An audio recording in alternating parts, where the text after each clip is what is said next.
మొన్న జరిగిన అసెంబ్లీ ఎన్నికలలో కాంగ్రెస్ పార్టీ మన తెలంగాణ ప్రజలకు ఇచ్చిన 6 గ్యారెంటీలకే అతిగతి లేదంటే ఇప్పుడు ఏదో కొత్తగా 23 గ్యారెంటీలు అని చెప్పి దేశ ప్రజలను ఉల్లు బనాయిస్తున్నారు ఈ మహానుభావులు. వీళ్ళు చేసే పనిని చూస్తుంటే ఎట్లా అనిపిస్తుంది అంటే కన్న తల్లికి అన్నం పెట్టలేనోడంట పిన్నమ్మకి బంగారు గాజులు చేపిస్తా అన్నట్టుగా ఉంది. మొన్న తెలంగాణ ప్రజలకేమో ఓట్ల కోసం అని చెప్పి చెవులో పువ్వులు పెట్టిండ్రు. ఇక దేశ ప్రజలకు కూడా పువ్వులు పెడితే బాగోదు కదా అని చెప్పి కాలీఫ్లవర్లు తెచ్చిపెట్టే ప్లాన్ లో ఉన్నారు వీళ్ళు. మన తెలంగాణకి మొన్న ఇచ్చిన హామీలలో గ్యారంటీలు 2500 మహిళలకు అని అన్నారు, రాలేదు రాదు.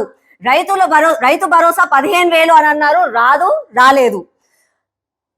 విద్యార్థులకు 5 లక్షలు అని అన్నారు, రాదు. ఇందిరమ్మ ఇల్లు అని అన్నారు, జాగా చూపిస్తే 5 లక్షలు ఇస్తామన్నారు, రాదు.